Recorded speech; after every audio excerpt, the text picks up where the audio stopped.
Barakatah Yahweh, Barakatah Yahweh Shai, Call Halayim La Yahweh Bahashem, Yahweh Shai, Bahashem, Rakakwadash. Double honors to the apostles and elders of Great Millstone that taught me this truth and do rule well. Peace, blessing, and salutations to the Akim that are pushing this word throughout the four corners of the earth in all truth and sincerity. Lord willing, this reaches the ears of the hopeful elect. All right, it's your brother Kazak coming at you once again with another quick lesson before camp. Lord willing is edifying and to the point. Okay, so as you can see, come tomorrow. Well, for one, this article came out today talking about how on Thursday the Supreme Court is going to publish its final decision on whether or not to overturn Roe v. Wade.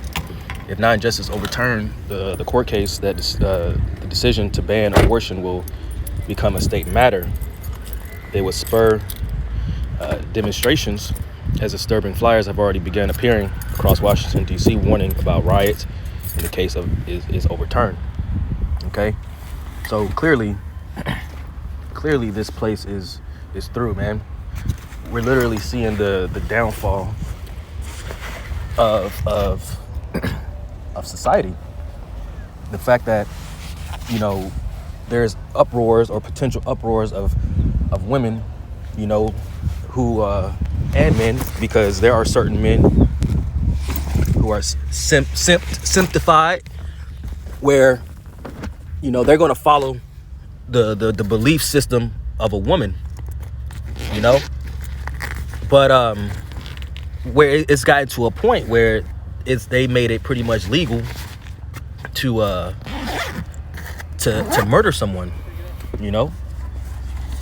They literally legalized murder, and that's completely wicked, man. That's completely going off, according to the laws of Yahweh Bashem Yahweh Shai. You see, as one of the commandments, it says thou shalt not murder, but clearly these people don't have the Lord in their hearts. You got a lot of people who say they believe, they honor him with their lips, but their hearts are far from them, and that's quoting Isaiah 29, and I want to say 12 or 13. You see, but these people are through, man. We're literally watching the end of Babylon the Great, man. Babylon is on its way out. But all this is a fulfilling prophecy, nothing new under the sun. This happened back during the time of Moses, okay? It also talks about, and I'm going to get it, Lord willing, in Wisdom of Solomon. You see? But this place is flipped inside out, upside down. All right, so I'm going to get that real quick through the Spirit. Isaiah 29 and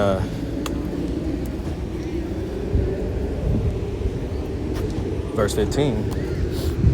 And it reads, woe unto them that seek deep to hide their counsel from the Lord Yahweh, and their works are in the dark. And they say, who seeth us and who knoweth us? Surely your turning of things upside down shall be esteemed as the potter's clay. For shall the work say of him that made it, he made me not? Or shall the thing framed say of him that framed it, he had no understanding? So they pretty much think that, the power is in their hands, and they have every right to make the decisions, of their life, when all man is going to the way of the Lord. You see, and ultimately, the Heavenly Father put the Spirit on these people just for them to be judged at the end of the day. Okay, but this place is out of course. Psalms 82 and verse 5, and it reads, they know not, neither will they understand. They walk on in darkness. All the foundations of the earth are out of course. You see, this place is out of course, flipped, upside down, inside out. People don't know what's right from wrong nowadays. Nobody has moral standards, okay, or values. But there's a darkness that's upon people right now, man. Isaiah 60:2, for behold, the darkness shall cover the earth, and gross darkness the people. Say, but it says, but Yahweh shall arise upon thee, and his glory shall be seen upon thee. You see that? It says, behold, darkness shall cover the earth, and gross darkness the people. You see, there is darkness on the earth, but gross darkness is far more worse, you know. And it said that towards, you know, the about the people, and you can see the darkness upon these people, man. You look in their eyes, man. You see darkness, man. There is no light upon them. You know, walking about carelessly, doing as they will. Okay. And their will is completely wicked, man. See? But let me get because hey, we're not supposed to be doing all that, right? Let me get Leviticus 18 and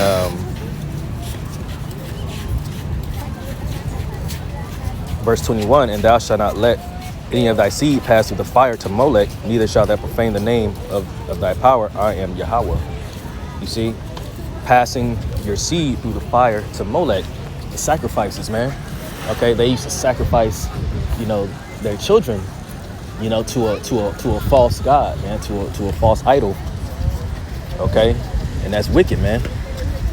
You see, and the Most High is gonna judge these women who believe and think that, you know, something is you know, detest and vile as murdering your own child. They're going to get judged, man. The Heavenly Father's going to have His way with these women, man, and the few men that follow suit. You know. Okay. I want to get Wisdom of Solomon.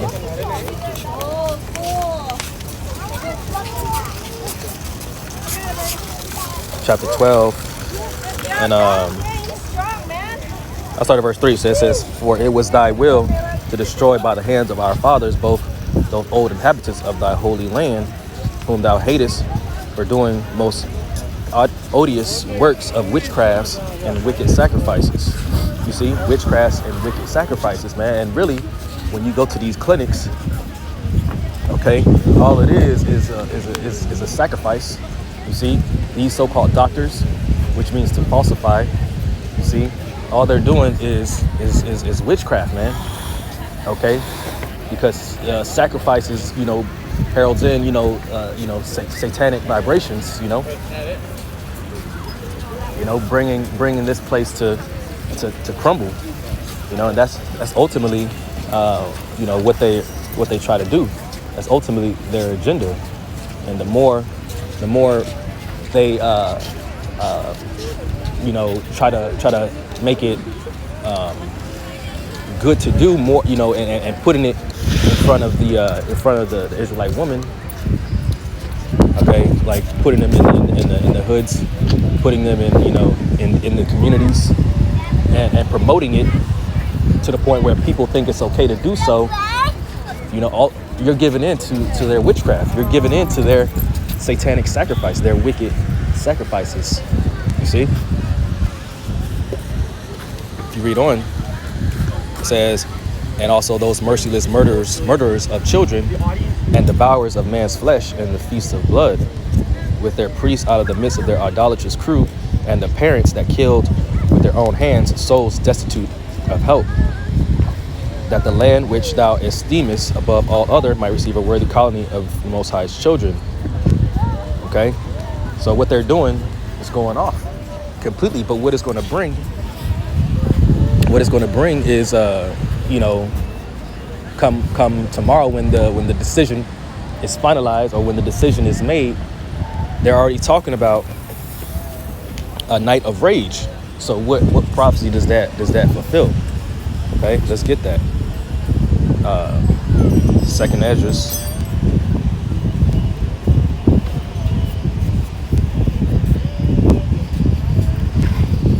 Second Esdras chapter I want to say is think it's 16.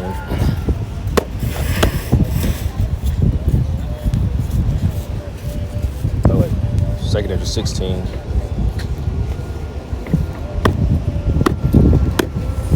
Salaki for the noise. I'm out at the beach where we hold camp.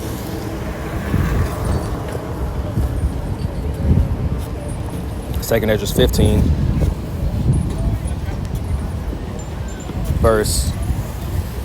start at verse 14, and it reads, "Woe to the world and them that dwell therein," it says, "For the sword and their destruction draws nigh, and one people shall stand up and fight against another, and the swords in their hands."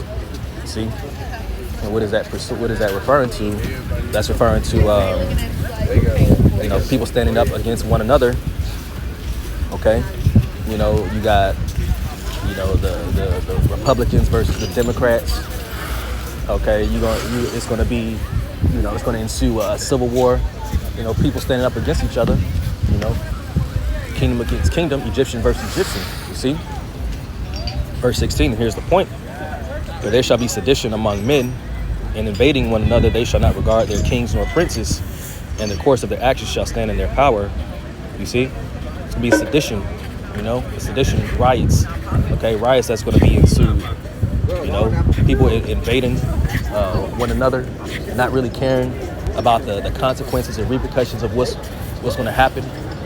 Hey man, it's going to get wild, man. And this is just the beginning of sorrows, man. This is just the beginning of sorrows. The love of many starting to wax colder and colder. Okay, and people are losing patience with this government. See, people are losing patience. Okay, and it's going to bring forth this here prophecy. Okay, these prophecies are speaking loud and clear, man. And the Lord is only giving certain individuals the eyesight to be able to see and discern through the Spirit what's going on. You see, and this is why we are that watchman. We stand up on our watchtower, and we're letting the people know. By pushing out these prophecies, man. It says scriptures to be occupied in prophecies, because through the prophecies we know the times that we're living in, and the occupied in prophecies we see the time that we're coming into, closer and closer to the Lord's return. You see? Hey, so that was pretty much the point. Lord willing, this is edifying, and I want to give honor, praise, and glory to Yahweh, Ba'ashem, Yahweh Shai, Ba'ashem, Rakak Wadash, and until next time, Shalom.